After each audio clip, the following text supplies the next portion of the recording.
Men and women were not meant to live together every day, all the time, day in and day out, morning, noon, and night. They were not.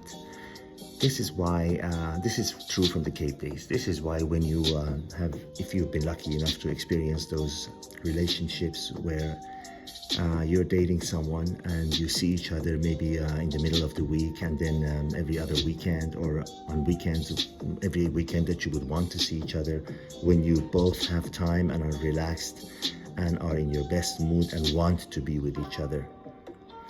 Whereas in a situation where you're living together, you are forced to be together all the time, every day, and that inevitably causes tensions, discomfort, dislike of each other in just about every situation that you can think of. There are very, very, very few exceptions. This is because when you do that, you're going against human nature.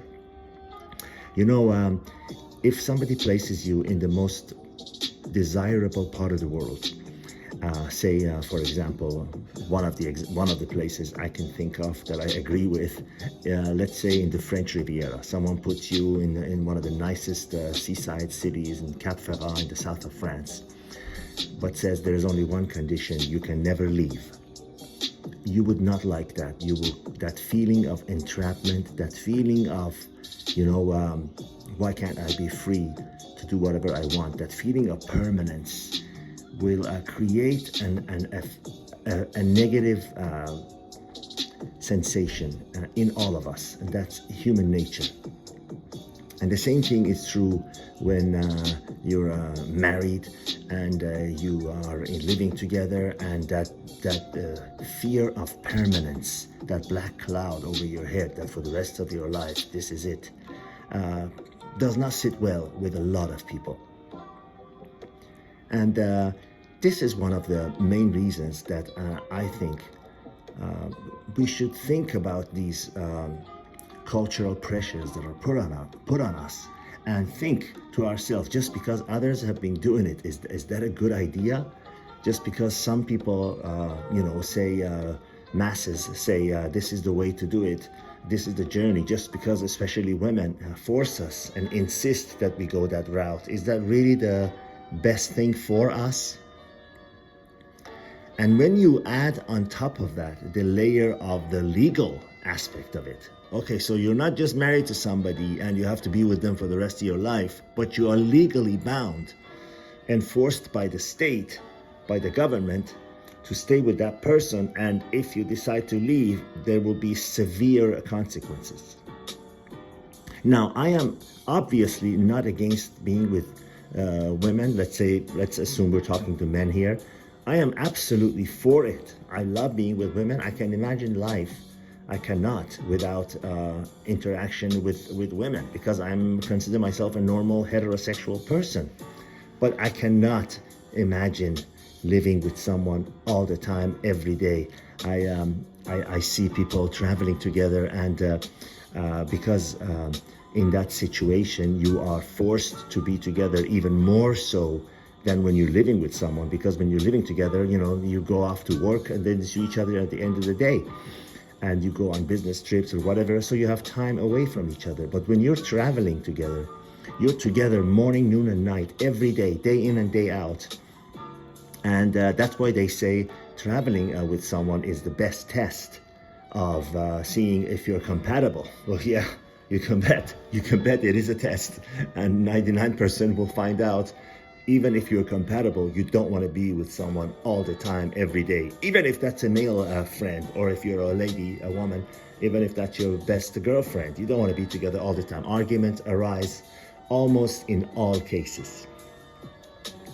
So I just am making this video to make sure that you understand, for those who are not clear, I am not against being with women and everything, but we were not meant as human beings to be together all the time, every day. And I am against actually cohabiting with a real romantic partner, because that does not serve the purposes. That does not give you what you imagine in your mind that it does. Maybe it's good for 2-3 days, but then problems arise. And We're not even discussing the fact that people get together in romantic situations for completely different reasons.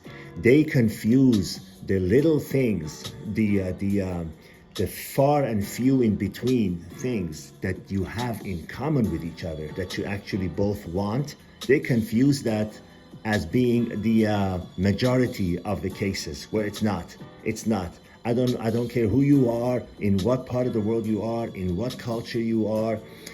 When you are with your romantic partner, the aspects that you both want, exactly the same things that you both want, are very few and far in between.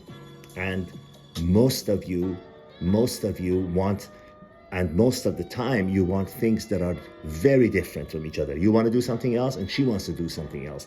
This is even true with your own siblings, which you're coming from the same flesh and blood. You're coming from the same father and mother, and you have completely different likes and preferences. Now, let alone someone, a stranger that you're physically maybe attracted to enough to be romantically involved with. So, as I always say, the underlying consideration here is learn from the mistakes of others and don't make that mistake for yourself. Is what I'm thinking. You know, you're free to do whatever you want in your life, but living together with a woman is not going to give you what you think it does. Interact with them, but don't live together.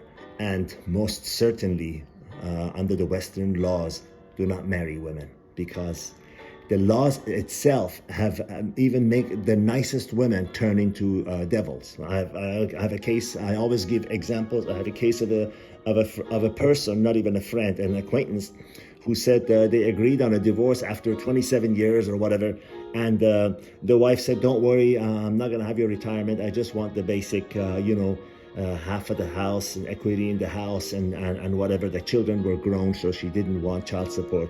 And then she said, just about 2 weeks before the divorce was going to be final, she said, "I changed my mind. I want the retirement too. I want half of your retirement too."